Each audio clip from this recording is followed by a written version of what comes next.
तो बच्चों आज शुरू करेंगे अपना रिवीजन करेंगे चैप्टर नंबर 5 यानी पॉवर्टी। तो पॉवर्टी जो है बच्चों, पॉवर्टी यानी कि गरीबी, इसके बारे में हमने सुन तो रखा है। तो शुरुआत कहां से होती है चैप्टर की? सबसे पहले शुरुआत होती है who are poor. Who are poor का मतलब है कि कौन गरीब है। Who are poor. तो कुछ उदाहरण दे रखे हैं, पहले शुरुआत कर रखी है कि भाई गरीब कौन है जो हमें दिखते हैं अपने आम जीवन में। तो रूरल एरियाज के अंदर, गांव के अंदर 3 एग्जाम्पल्स मैंने लिख रखे हैं, हालांकि और भी एग्जाम्पल्स हैं लेकिन ऐसे ही बस समझाने हेतु। लैंडलेस लेबरर्स मतलब ऐसे मजदूर जिनके पास कोई जमीन नहीं है। स्मॉल फार्मर्स, छोटे छोटे फार्मर्स, मार्जिनल फार्मर्स जिनके पास बहुत ही छोटी सी जमीन होती है। टेनेंट कल्टीवेटर्स यानी कि जो दूसरे की जमीन पर कल्टीवेशन कर रहे हैं, उनके पास अपनी जमीन नहीं है। इस तरह के कुछ उदाहरण हैं जो रूरल एरियाज में हम जिनको गरीब कह सकते हैं। और अर्बन एरियाज के अंदर अगर हम देखें कि गरीब कौन है या किस तरह से, किस रूप में दिखते हैं, तो डोमेस्टिक हाउस हेल्प्स जो हो गए, सर्वेंट्स, रिक्शा चलाने वाले हो गए, और भी एग्जाम्पल्स हो सकते हैं, कॉबलर्स हो गए, लेकिन मैंने 3 एग्जाम्पल्स इसमें अंदर लिख रखे हैं। तो बेसिकली यहां से एक चैप्टर की शुरुआत है कि गरीब जो है वो गांव में कैसा दिखता है और शहरों में कैसा दिखता है। अब बात करते हैं कि गरीब जो है या गरीबी जो है उसके फीचर्स क्या हैं। जैसे हर चीज के कैरेक्टरिस्टिक होते हैं, तो उसी तरह गरीबी के, पॉवर्टी के क्या कैरेक्टरिस्टिक हैं। तो कुछ बड़े साधारण से कैरेक्टरिस्टिक यहां पे लिखे हुए हैं, मैं आपको रीड करके समझाता हूं। स्टारवेशन और हंगर मतलब हिंदी में बोले तो भूखमरी, इन्हें भरपेट खाना नहीं मिलता, ये हमें पता ही है बात। दूसरा फीचर पॉवर्टी का, जैसे आप स्कूल जाते हो, आप सौभाग्यशाली हो, लेकिन ऐसा सौभाग्य इनके पास नहीं होता, तो ये लोग किसी स्कूल वगैरह में भी ये बच्चे या ये लोग नहीं जा पाते, ये दूसरा फीचर है पॉवर्टी का। तीसरा, किसी भी बीमारी में इनके पास इतना पैसा नहीं होता कि ये उसका इलाज करवा सकें, तो ये तीसरा फीचर है गरीबी का। चौथा, आमतौर पर पुअर फैमिलीज जो होती हैं उनका साइज भी बड़ा होता है, ज्यादा होता है, तो it is also a feature of poverty, large family. इसके अलावा गरीबी का एक बहुत बड़ा फीचर है बेरोजगारी। आमतौर पर जो भी गरीब व्यक्ति होता है वो कहीं ना कहीं आपको बेरोजगार या अनएम्प्लॉयड ही दिखेगा, और क्योंकि उसका कोई अर्निंग सोर्स होता नहीं है तो उसे मजबूरन लोन लेना पड़ जाता है, और वो लोन के ही जाल में फंसता चला जाता है, जिसे हम डेट ट्रैप भी कह देते हैं। और इसके अलावा गरीबी का एक और फीचर ये भी है कि इन लोगों के पास बिजली, पानी, स्वच्छ चीजों की यानी कि बेसिक एमिनिटीज, बेसिक घर हो, कपड़ा हो, रोटी हो, इन सब चीजों की, बेसिक एमिनिटीज की भी बहुत कमी होती है और इनके पास बड़ा ही लिमिटेड एक्सेस होता है। तो ये कुछ फीचर्स हैं पॉवर्टी के, मतलब इस तरह के आपको कुछ फीचर्स नजर आएंगे जहां पर भी आप पुअर को देखोगे या पॉवर्टी को देखोगे। तो these are the features of poverty. तो पहला थम्स अप आज का फीचर्स ऑफ पॉवर्टी पर कि ये क्लियर।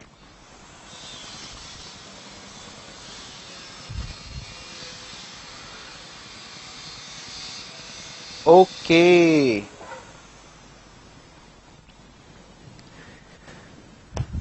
चलो फिर पुअर को अलग अलग प्रकार से बांट दिया गया, यानी कि पुअर के भी ग्रुप्स बना दिए, गरीब के भी ग्रुप्स बना दिए।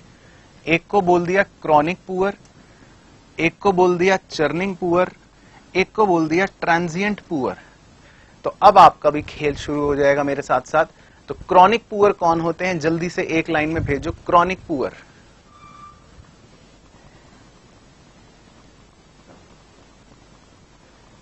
हाँ, वेरी गुड, वेरी गुड। तो बच्चों ने बड़ी जल्दी सही जवाब भेजा। क्रॉनिक पुअर मतलब कि ये 99% समझ लो या 100% ही समझ लो कि ये हमेशा ही गरीब रहते हैं, या जो शुरू से ही गरीब होते हैं हमेशा, उन्हें हम क्रॉनिक पुअर बोल देते हैं। तो ऑलवेज पुअर की कैटेगरी को एक प्रकार से क्रॉनिक पुअर बोल देते हैं। अब बताओ, नेक्स्ट बताओ, चर्निंग पुअर। चर्निंग पुअर कौन? चर्निंग पुअर हाँ, वेरी गुड। एक बच्चे ने बड़ा अच्छा भेजा, कभी अमीर कभी गरीब, कभी खुशी कभी गम। तो ये गरीबी में आते जाते रहते हैं, आते जाते रहते हैं गरीबी में, कभी अमीर कभी गरीब। तो इनके साथ यही चलता रहता है, इसीलिए इनको बोल देते हैं चर्निंग पुअर। और बताओ फिर ट्रांजिएंट पुअर कौन? ट्रांजिएंट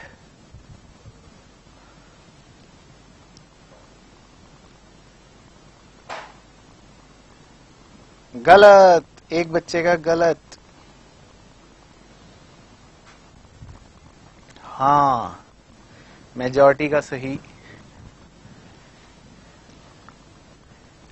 ट्रांजिएंट ये गरीब होते नहीं है, दे आर नॉट पुअर, ये पुअर होते नहीं है, लेकिन कभी जीवन में एक ऐसा समय आ जाता है, कभी ऐसा समय आ जाता है जब कोई भी बुरा दौर होता है जिस दौरान ये पुअर हो जाते हैं, यानी कि ये बहुत ही ओकेजनली पुअर होते हैं, ये आमतौर पे पुअर होते नहीं हैं। लेकिन हो सकता है कोई बुरा दौर चल रहा हो, उस बुरे दौर से गुजर रहे हो, तो उस चक्कर में ये पुअर हो गए, वैसे ये पुअर होते हैं नहीं, तो इन्हें बोल देते हैं ट्रांजिएंट पुअर। तो एक तरह से आप समझ लो कि ये 0 to 10 के स्केल पर रेटिंग भी हो रही है, पुअर के हिसाब से देखो तो ये तो हमेशा ही पुअर हो गए, तो इनका स्कोर तो मान लो 10 on 10, हमेशा ही पुअर है। ये चर्निंग पुअर है, ये कभी अमीर कभी गरीब, कभी अमीर कभी गरीब, तो इनका पुअर रेट समझ लो 5 है आउट ऑफ 10, ऐसा समझ लो मजाक मजाक में।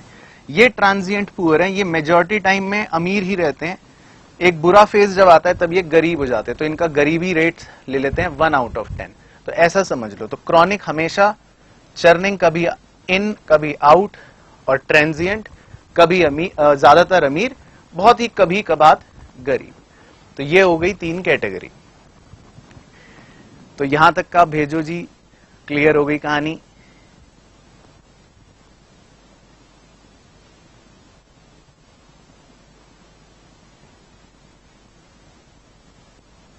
हाँ, इनका डायग्राम भी बना सकते हैं, बिल्कुल बिल्कुल बना सकते हैं।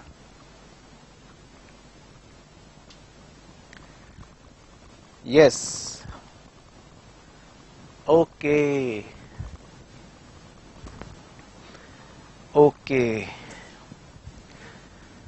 चलो फिर इसके बाद आते हैं 2 छोटे मोटे कॉन्सेप्ट्स। पहला तो आता है कि भाई पॉवर्टी को नापने के या मेजर करने के 2 मापदंड हैं, पॉवर्टी को मापने के 2 मापदंड हैं। एक को बोल देते हैं रिलेटिव पॉवर्टी, एक को बोल देते हैं एब्सोल्यूट पॉवर्टी। तो मैंने बोला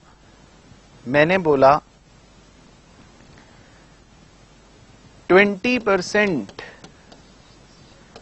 of people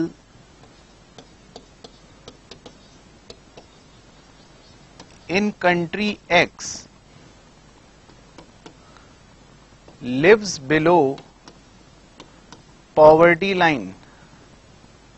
बताओ ये कौन सी पॉवर्टी है, रिलेटिव पॉवर्टी है कि एब्सोल्यूट पॉवर्टी? ये स्टेटमेंट क्या दर्शा रहा है? मैंने बोला कि 20% of the people in country X lives below poverty line. हाँ, वेरी गुड, तो बिल्कुल सही पहचाना बच्चों ने, इसका मतलब आपको बात पता है। तो ये है एब्सोल्यूट पॉवर्टी, ये मेजर है एब्सोल्यूट पॉवर्टी। इसका मतलब हम किसी से कंपेयर नहीं कर रहे, है ना, हम किसी से कंपेयर नहीं कर रहे। तो जैसे एक मजाक वाला एग्जांपल लेते हैं, आपके मान लेते हैं एग्जाम में 100 में से नंबर आए 20 मार्क्स आए, 20 नंबर आए 100 में से 20, तो सब जने कहेंगे कि तू फेल हो गया। मान लेते हैं पासिंग मार्क्स से 33, तो जिसके 32 आए वो भी फेल, जिसके 31 आए वो भी फेल, जिसके 30 आए वो भी फेल। तो ये एब्सोल्यूट मेजर है, जिसके 33 से कम वो फेल, जिसके 33 से ज्यादा वो पास। अब मान लेते हैं 2 बच्चों को खड़ा करा गया, पहले बच्चे से उसके मार्क्स पूछे, उसने कहा 95, फिर आपसे आपके मार्क्स पूछे गए, आपने कहा 90, तो पापा ने आपके 2 थप्पड़ मार के कहा तू फेल हो गया, मेरी नजरों में तू फेल है, तेरे दोस्त के तुझसे ज्यादा आए हैं 95 और तेरे खाली 90 आए हैं। तो आपके पापा ने 2 थप्पड़ आपको लगाए और कहा कि तुम फेल हो। बात समझ आ रही है? तो जब हम कंपेयर करना शुरू कर देते हैं, जहां पर भी दो या दो के बीच में कंपैरिजन शुरू हो जाता है, वो रिलेटिव पॉवर्टी होती है। तो अगर मैं कह रहा हूं कि Sallu is poor as compared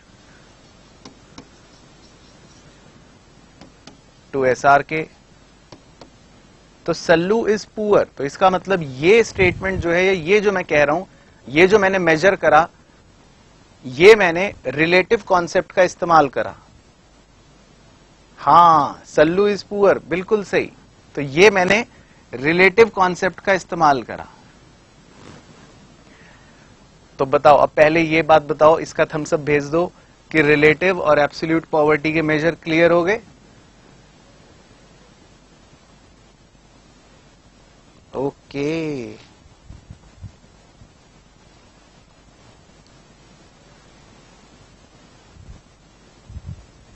okay,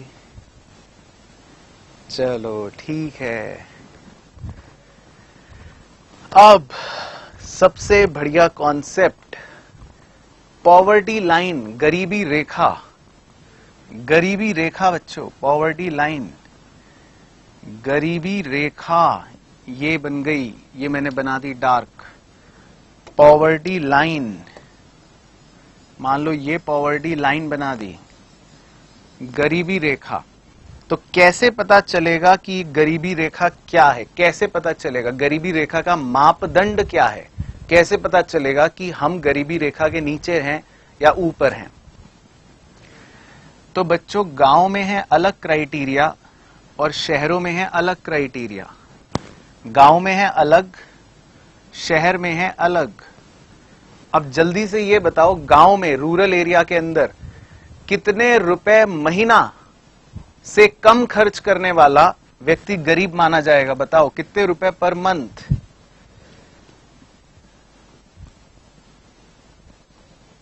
एक गलत। 816 रुपए बच्चों पर मंथ। 816 रुपए पर मंथ, जितने तो मतलब आप एक सेकंड में उड़ा देते हो। तो वो गरीब व्यक्ति के लिए 816 रुपए पर मंथ। तो अगर वो इससे ज्यादा रुपए खर्च कर रहा है तो इसका मतलब वो गरीब नहीं है, गांव में, रूरल एरिया में। और अर्बन एरिया में बताओ, शहरों में, अर्बन एरिया में कितने रुपए पर मंथ खर्चा?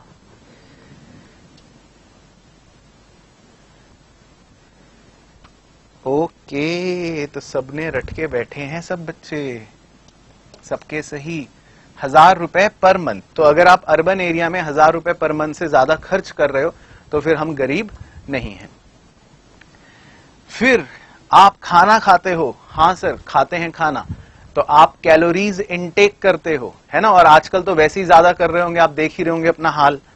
तो अब ये बताओ, अगर कैलोरीज के आधार पे गांव में कितनी कैलोरीज लेने पर नहीं माना जाएगा आप गरीब हो? कितनी कैलोरीज गांव में? रूरल एरिया में एक का गलत, दूसरा भी गलत। ओ माय गॉड, तीसरा भी गलत। रूरल एरिया में आपको कितनी कैलोरीज लेनी है? हाँ, 2400 कैलोरीज लेनी है।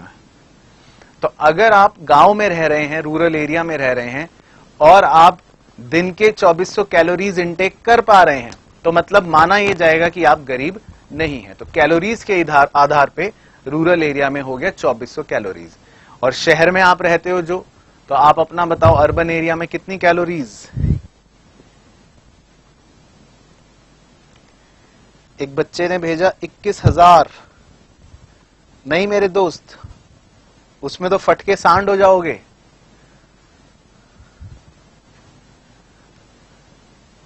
हाँ, 2100 कैलोरीज।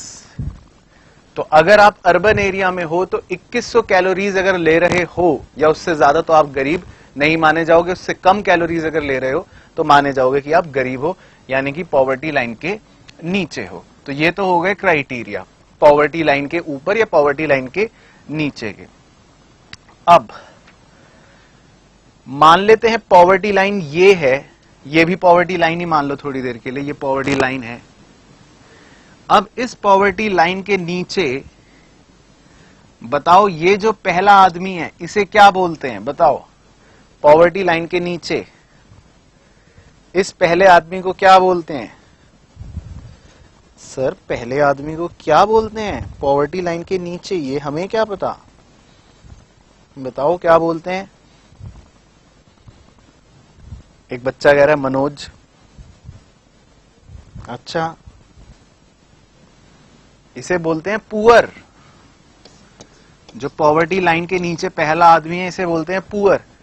और उसके भी नीचे एक और आदमी है, मतलब इसके हाल तो और थोड़ा सा बुरे हैं, इसे क्या बोलते हैं? दूसरे आदमी को क्या बोलते हैं पॉवर्टी लाइन के नीचे? ओ गॉड, हाँ, वेरी पुअर। और कुछ तो बेचारे उसके भी नीचे हैं, सबसे नीचे, आंखों में आंसू आ रहे हैं, इनके नाम बताओ।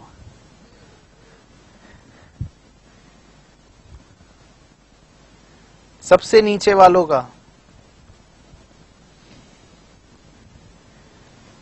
हाँ, बस, वेरी गुड, एब्सोल्यूट पुअर।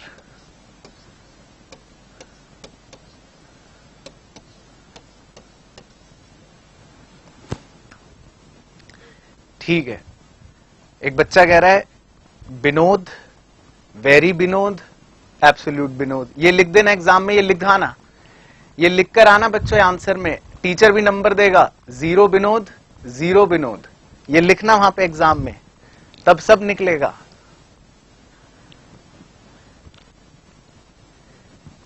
अच्छा, अब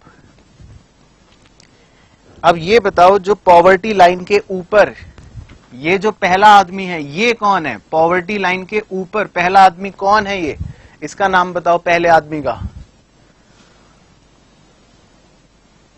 नहीं, गलत।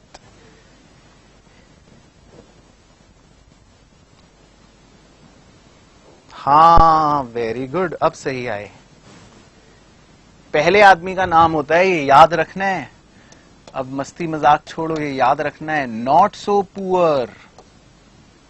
पहले आदमी का नाम होता है नॉट सो पुअर, मतलब ज्यादा गरीब नहीं है ये। उसके बाद अगले का, फिर और अगले पे जाएंगे। हाँ बच्चों, उसके बाद है मिडिल क्लास, फिर उसके बाद उससे भी ऊपर, उससे भी ऊपर अगले आदमी का नाम क्या है? अरे वाह, हाँ, उसके बाद very good, upper middle class. और जहां आप रहते हो बच्चों, आप जहां आप रहते हो, आपका नाम क्या है? वेरी गुड, वेरी गुड, सही, रिच। हालांकि और भी क्राइटेरिया बनाए जा सकते हैं उसके अंदर, मिलियनेयर, बिलियनेयर, वो सब ठीक है, लेकिन अपने लिए 4 काफी है।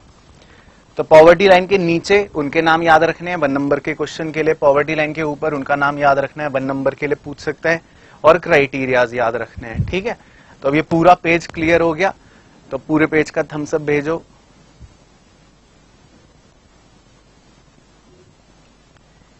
एक बच्चा कह रहा आप हो सर वहां। अरे मैं वहां नहीं हूं, मैं वो हूं जहां हाथ का निशान बना हुआ है। ठीक है, क्लियर, ओके, वो हाथ के निशान वाला व्यक्ति हूं मैं। चलो क्लियर, ओके ओके। अब ये बताओ, आगे बढ़ने से पहले ये बादल भी तो था, हेड काउंट रेशियो किसे कहते हैं? हेड काउंट रेशियो, सर की गिनती करनी है, बताओ हेड काउंट रेशियो क्या होता है किसी को याद?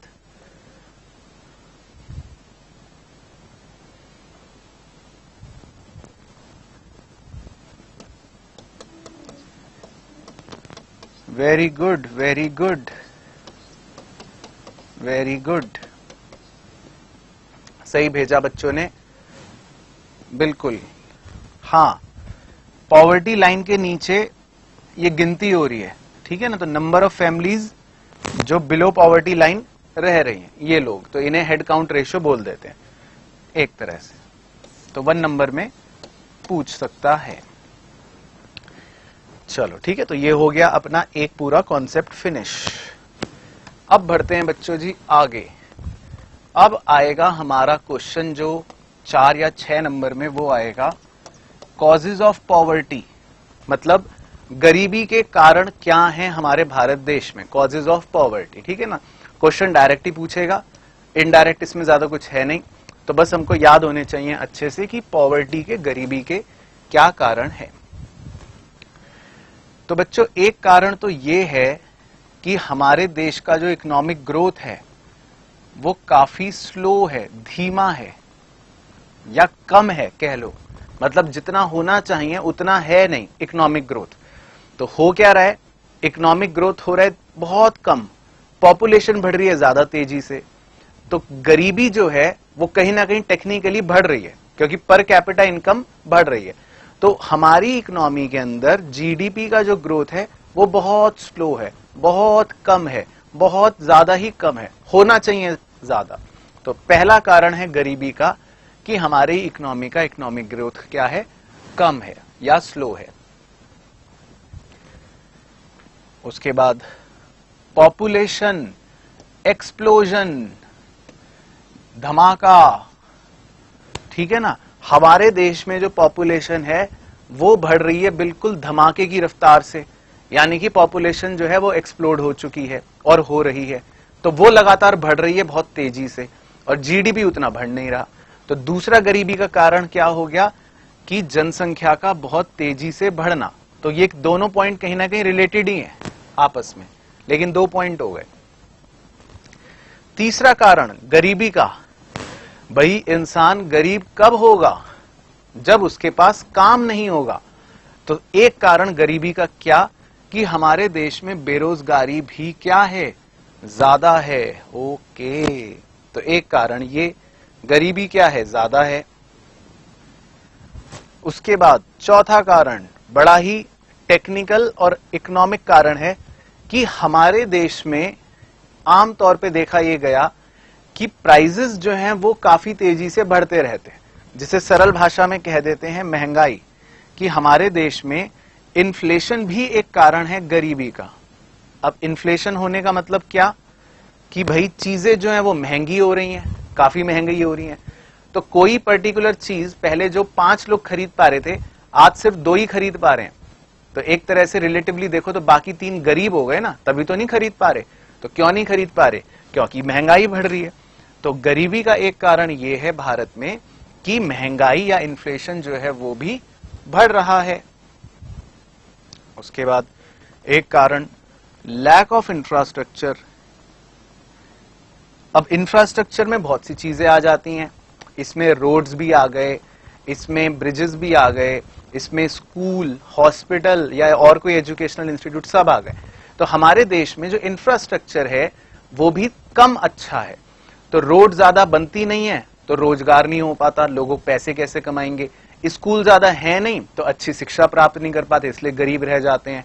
तो कहीं ना कहीं हमारे देश में इंफ्रास्ट्रक्चर की कमी होना भी गरीबी का वन ऑफ द कारण है। और एक सबसे बड़ा कारण जो लास्ट में लिखा हुआ है, unequal distribution of income.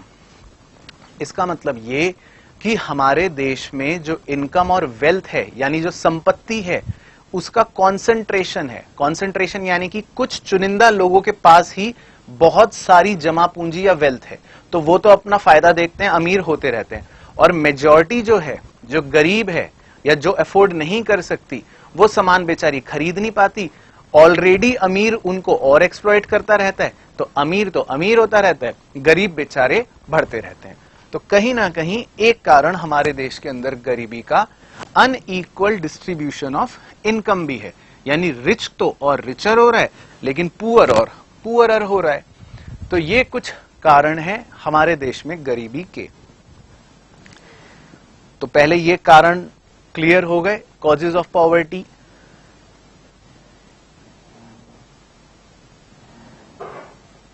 Okay,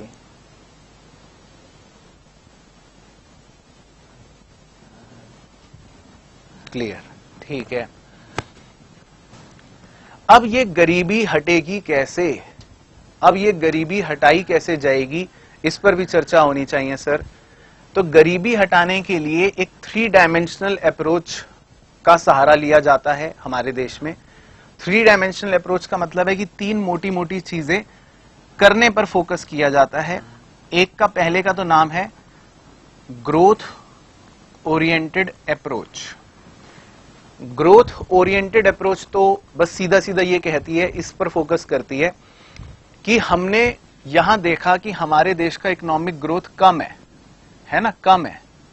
अभी देखा एक कारण हमने, तो इसी को दूर करो, यानी हमें कोशिश करनी चाहिए इकोनॉमी को कि हमारी इकोनॉमी का इकोनॉमिक ग्रोथ जो है, जीडीपी जो है, वो काफी तेजी से बढ़ना चाहिए, ज्यादा होना चाहिए। उससे क्या होगा, उसका फायदा, और ऐसा ना हो कि उसका फायदा सिर्फ अमीरों को मिले, जो जीडीपी बढ़े उसका फायदा हमें हर सेक्शन ऑफ सोसाइटी को भी देना चाहिए, जिसे हम बोलते हैं ट्रिकल डाउन अप्रोच। यानी कि पता चले जीडीपी तो बढ़ रहा है, अच्छी रेट से बढ़ रहा है, लेकिन वो सारा बेनिफिट किसको मिल रहा है, अमीरों को, तो फिर क्या फायदा हुआ, ऐसा नहीं होना चाहिए। तो ट्रिकल डाउन अप्रोच का मतलब है कि फायदा जो है जीडीपी बढ़ने का वो हर सेक्शन ऑफ सोसाइटी को मिले, अमीर को भी, गरीब को भी, सबको मिले। तो इसको बोलते हैं ट्रिकल डाउन अप्रोच। तो ग्रोथ ओरिएंटेड अप्रोच के तो नाम में ही आंसर छुपा हुआ है, मतलब कि जीडीपी की ग्रोथ होनी चाहिए या इकोनॉमिक ग्रोथ ज्यादा होनी चाहिए, इस पर फोकस करा गया। उसके बाद दूसरा है, हमें गरीबों की इनकम और गरीबों के लिए रोजगार बढ़ाने पर फोकस करना चाहिए। मतलब कुछ ऐसे कदम सरकार को उठाने चाहिए जिससे गरीबों की इनकम बढ़े या तो, और गरीबों के बीच में रोजगार बढ़े, यानी कि एम्प्लॉयमेंट बढ़े। इस कदम को, इस पॉइंट को अलग बना दिया, raising income and employment of poor. तो जिसके लिए सरकार कुछ स्टेप्स उठाती है या उठा सकती है। क्या? पहला तो है कि जो इनकम की इनइक्वालिटी है, तो सरकार को ऐसे कदम उठाने चाहिए कि ये इनकम की इनइक्वालिटी खत्म हो जाए या रिड्यूस हो जाए। खत्म तो चलो नहीं होगी, रिड्यूस हो जाए। तो इनकम इनइक्वालिटी को सरकार को कम करने के लिए कुछ कड़े कदम उठाने चाहिए। उनमें से एक कड़ा कदम क्या हो सकता है, वो नीचे तीसरे में लिखा है, progressive tax system. Progressive tax system क्या होता है कि सरकार ये करती है कि जिसकी इनकम जितनी ज्यादा होती है, सरकार उससे उतना ज्यादा टैक्स ले लेती है। तो उससे क्या होगा कि अमीर लोगों पर ज्यादा टैक्स लगेगा, तो वो थोड़ा सा नीचे ही रहेंगे या थोड़ा सा उनकी इनकम कम हो जाएगी, और गरीबों पर सरकार टैक्स लगाएगी नहीं, या उनको इनफैक्ट सब्सिडी दे देगी, तो उनको थोड़ा अपलिफ्ट करेगी। तो प्रोग्रेसिव टैक्स सिस्टम के तहत सरकार क्या करती है, अमीरों पर ज्यादा टैक्स लगा देती है ताकि वो थोड़ा नीचे आ जाएं, और गरीबों को कुछ फायदे दे देती है ताकि वो थोड़ा सा ऊपर आ जाए। तो इनइक्वालिटी कम करने के लिए सरकार ये कदम उठा सकती है। इसके अलावा रोजगार के लिए एम्प्लॉयमेंट कैसे जनरेट होगा, भाई ज्यादातर गरीब जो हैं, मान लो रूरल एरियाज में हमको पाए जाते हैं, तो सरकार फोकस करती है स्मॉल स्केल इंडस्ट्रीज को ऐसी जगहों पर सेट करा जाए ताकि वहां पर एक फैक्ट्री लगने से वहां के लोगों को ऑटोमेटिकली काम मिल जाए। काम मिल जाएगा तो तनख्वाह आ जाएगी, तनख्वाह आ जाएगी तो गरीबी मिट जाएगी। तो ये हो गया एसएसआई का पॉइंट। और सरकार कुछ कानून भी बनाती है, कुछ लीगल मेजर्स भी लेती है ताकि गरीबों का एक्सप्लॉयटेशन ना हो। पता चला हमने मजदूर को फैक्ट्री में तो रख लिया और उसको महीने में 1 रुपए दे रहे हैं, कह रहे ये लो अपनी सैलरी ले जाओ, तो ऐसे थोड़ी ना होगा। तो सरकार क्या करती है, कानून बनाती है, जैसे मिनिमम वेज एक्ट, कि भाई मजदूर को मिनिमम दिन के 500 रुपए दिहाड़ी के आपको देने पड़ेंगे। मैं उदाहरण ले रहा हूं। तो ये हो गया मिनिमम वेज एक्ट। तो सरकार क्या करती है, कुछ कानूनन प्रावधान भी बनाती है गरीबों के पक्ष में। तो ये 4 पॉइंट्स हो गए किसके अंदर, इसके अंदर, raising income and employment of poor. और तीसरा, जो भी बेसिक जरूरत की चीजें हैं उन्हें गरीबों तक प्रोवाइड करवाया जाए। यानी कि तीसरा क्या हो गया pillar, provide basic minimum amenities. जो जरूरत की बेसिक चीजें हैं उन्हें जरूर गरीबों को प्रोवाइड करवाया जाए, चाहे फ्री में करवाया जाए चाहे सस्ते दामों पर करवाया जाए, लेकिन करवाया जाए। ठीक है ना। तो उसके लिए 3 पॉइंट यहां लिखे हुए हैं। एक तो सब्सिडी, सरकार सब्सिडीज दे सकती है गरीबों को, जो हमने पहले भी थोड़ा सा पढ़ लिया, तो उससे कहीं ना कहीं गरीबों को फायदा मिलेगा। दूसरा सरकार कदम उठाती है पब्लिक डिस्ट्रीब्यूशन सिस्टम, यानी कि राशन शॉप, जहां पर एसेंशियल कमोडिटीज सरकार गरीबों को सस्ते दामों पर दिलवा देती है। और तीसरा मिड डे मील स्कीम, ये एक उदाहरण है। तो इसमें भी सरकार बच्चों को खाना प्रोवाइड कर देती है बहुत ही कम या फ्री में। तो ये हो गया मिड डे मील स्कीम। तो उद्देश्य क्या है कि गरीबों के जरूरत का सामान उन तक पहुंचाया जाए, या तो सस्ते दामों पर या मुफ्त में। तो ये बेसिकली तीनों मिलकर बन गए 3 डायमेंशनल गरीबी को हटाने के कुछ मेजर्स। तो 1 2 3। तो अब मेजर्स के लिए थम्स अप भेजो कि मेजर्स के तीनों पॉइंट क्लियर हो गए।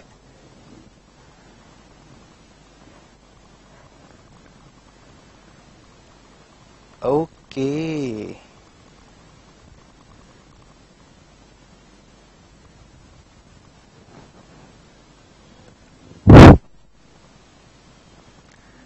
ओके। तो इसमें जनरली 6 नंबर का या 4 नंबर का ही क्वेश्चन पूछेगा। तो 4 का पूछे चाहे 6 का पूछे, आपके पास अच्छे खासे कंटेंट्स हैं।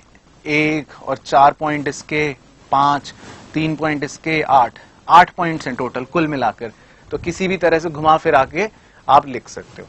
तो ये हो गए कारण और ये हो गए उसे मिटाने की तरकीबें। अब आपका काम होगा, हाँ सर, तो अब हम तैयार हैं अपने काम के लिए। चलो जी, तो अब बच्चे सबसे पहले बताएंगे कुछ पॉवर्टी एलिविएशन प्रोग्राम्स पर ब्रीफ में चर्चा करनी है आपके साथ। SGSY ये 1999 में लॉन्च हुआ था। तो बताना मैं कौन सी योजना की बात कर रहा हूं। SGSY कौन सी योजना है बच्चों, जरा बताओ, अपने ज्ञान का प्रदर्शन करो। सर रुको जरा, किताब खोलने दो 1 मिनट, 1 मिनट बस किताब खोल लें सर, फिर बताते हैं हम आपको। 2 मिनट के अंदर किताब खोलने दो सर। किताब में पेज नंबर मिल नहीं रहा सर, कहां गया? नहीं तो अभी बता देते आपको।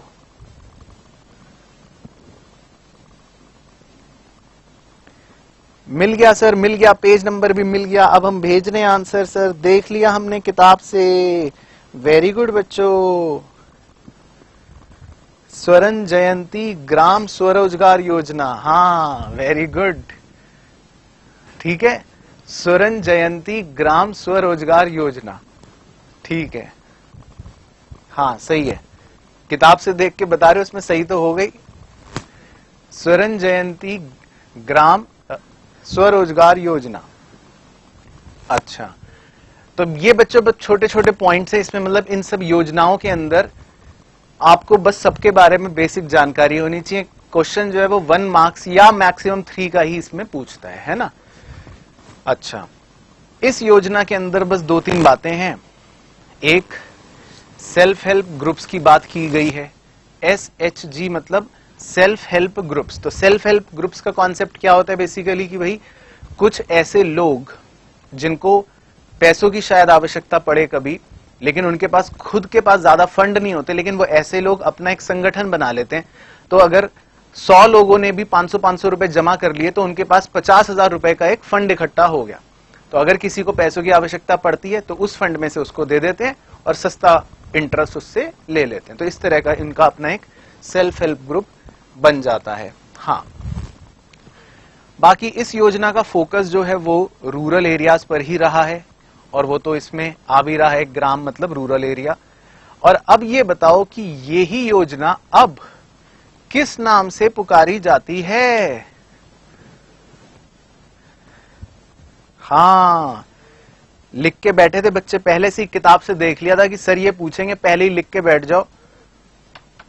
और तुरंत बता दो। Okay, national rural livelihood mission, बिल्कुल सही।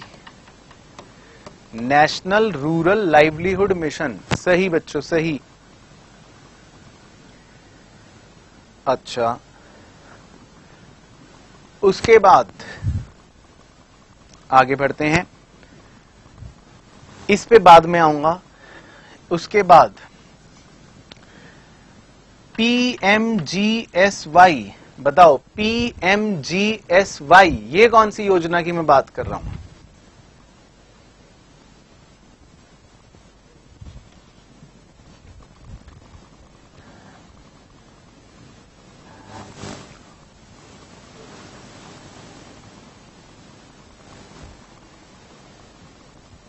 हाँ बिल्कुल सही, प्रधानमंत्री ग्राम सड़क योजना, बिल्कुल सही, प्रधानमंत्री ग्राम सड़क योजना।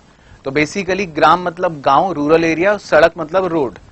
तो इस योजना का फोकस ही है कि रूरल रोड नेटवर्क को स्ट्रॉन्ग करा जाए, जो क्रिसमस वाले दिन सन 2000 में एक तरह से ये पॉलिसी या ये योजना लॉन्च हुई थी। तो वो डेट भी यहां पे लिखी हुई है।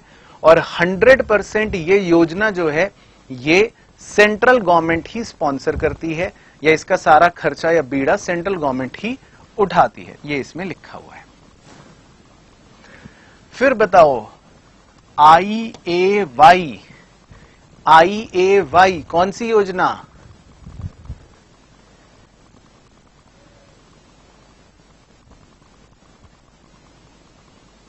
हाँ,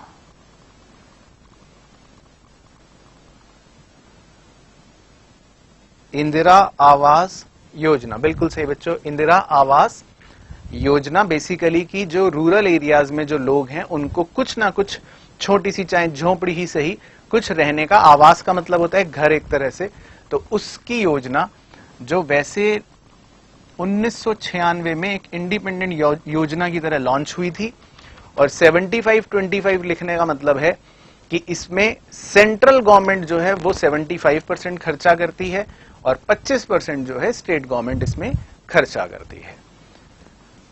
अब प्रधानमंत्री ग्राम सड़क योजना और इंदिरा आवास योजना, ये दोनों ही अब भारत निर्माण इस योजना का एक तरह से पार्ट बन चुके हैं। तो ये दोनों ही भारत निर्माण के अब अंदर आ गए हैं, ये इसलिए वो बादल में लिखा है। अब बताओ SJSRY ये कौन सी योजना है?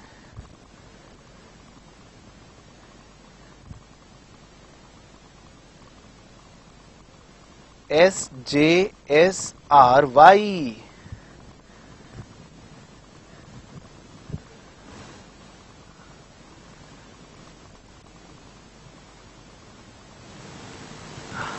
हाँ, स्वर्ण जयंती शहरी, स्वर्ण जयंती शहरी रोजगार योजना। तो ये फोकस करती है अर्बन एरिया पे, है ना, इसके नाम में ही आ रहा है शहरी। इसमें हमें शहर में रोजगार यानी कि एम्प्लॉयमेंट को जनरेट करने पर फोकस किया गया है बस। तो इसके नाम में ही आ रहा है स्वर्ण जयंती शहरी रोजगार योजना। 1997 में ये लॉन्च हुई थी और इसमें भी लिखा है 75-25, यानी 75% सेंट्रल गवर्नमेंट खर्च करेगी और 25% स्टेट गवर्नमेंट, राज्य सरकार खर्च करेगी। अब तैयार हो जाओ जल्दी से। मनरेगा, अब इसकी फुल फॉर्म नहीं पूछेंगे।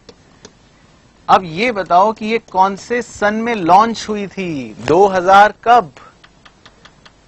मनरेगा सर ये कब लॉन्च हुई थी ये तो हमें नहीं पता। हाँ, एक बच्चा कह रहा है 2015, ये लो नालायक, 15 थप्पड़ मारो।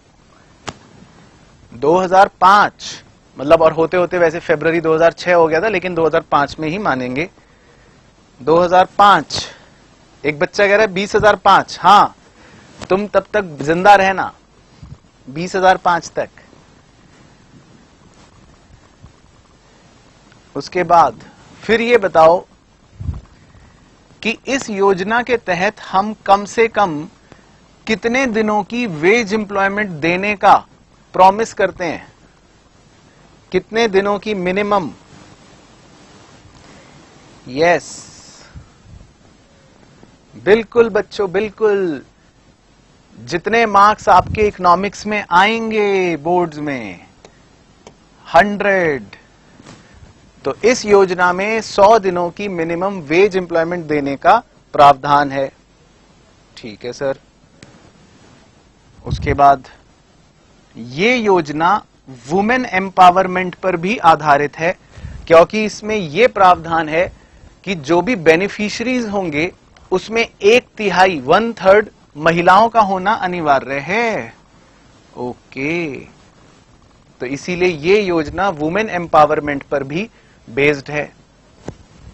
और ये योजना कहीं ना कहीं लेबर इंटेंसिव भी है, क्योंकि इसके अंदर कैपिटल इंटेंसिव टेक्निक्स या मशीनों के उपयोग को कहा गया है कि रिस्ट्रिक्ट करना है, ज्यादा यूज नहीं करना, और हमें लेबर यानी कि मजदूरों का ही ज्यादा इस्तेमाल करना है।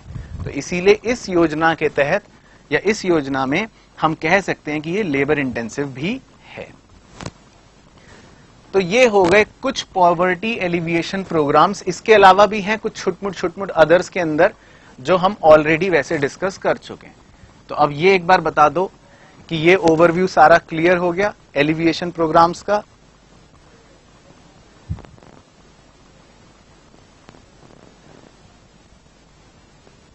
Okay okay,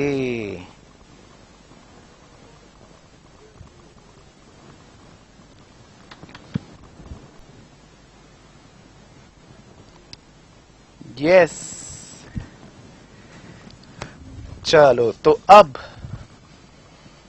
in poverty alleviation programmes के फायदे हुए या नुकसान हुए वो देखते हैं, यानी इन पॉवर्टी एलिविएशन प्रोग्राम्स के पॉजिटिव्स और नेगेटिव्स।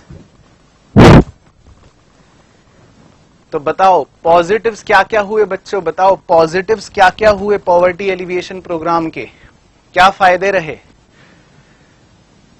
तो पॉजिटिव तो ये रहे कि बस हम कहने के लिए ये कह सकते हैं कि जो पॉवर्टी है, एब्सोल्यूट पॉवर्टी, वो कम हुई, ये एक पॉजिटिव है। और जो वेज रेट्स हैं, जो मजदूरों के वेज रेट्स हैं, वो थोड़े बढ़ गए।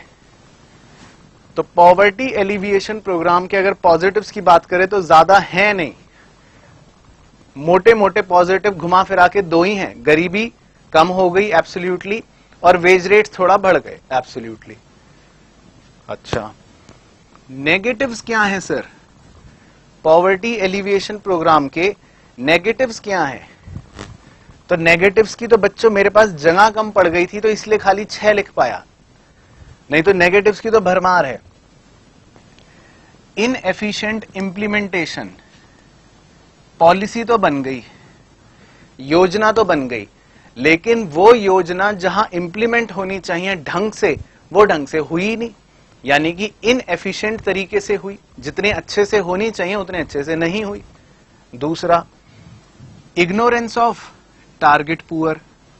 अब योजना जो है वो बनाई गई थी गरीबों के लिए या जहां पर एक्चुअल में असली गरीब हैं उनके लिए, लेकिन वहां तक वो योजना शायद पहुंची ही नहीं, और जो एक्चुअल गरीब हैं, जो टारगेटेड पुअर हैं, वो इग्नोर हो गए। ये एक ड्रॉबैक है। तीसरा, इनएफिशिएंट एडमिनिस्ट्रेशन।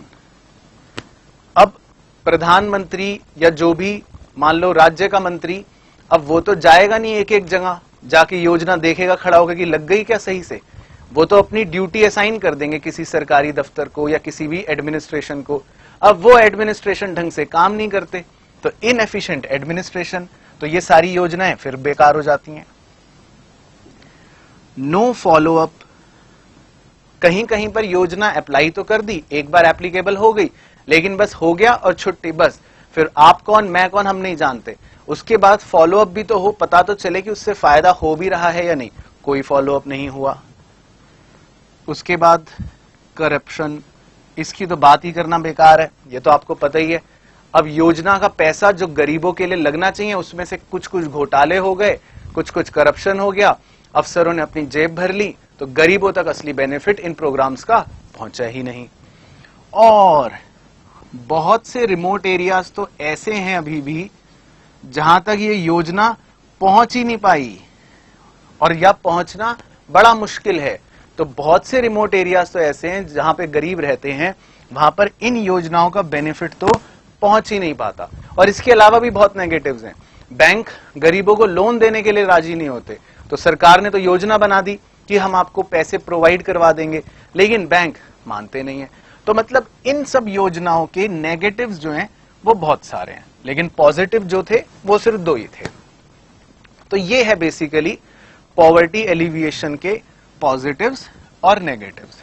तो अब मुझे बताओ एक फाइनल थम्स अप कि ये पेज और बाकी पूरी कहानी ऑल क्लियर?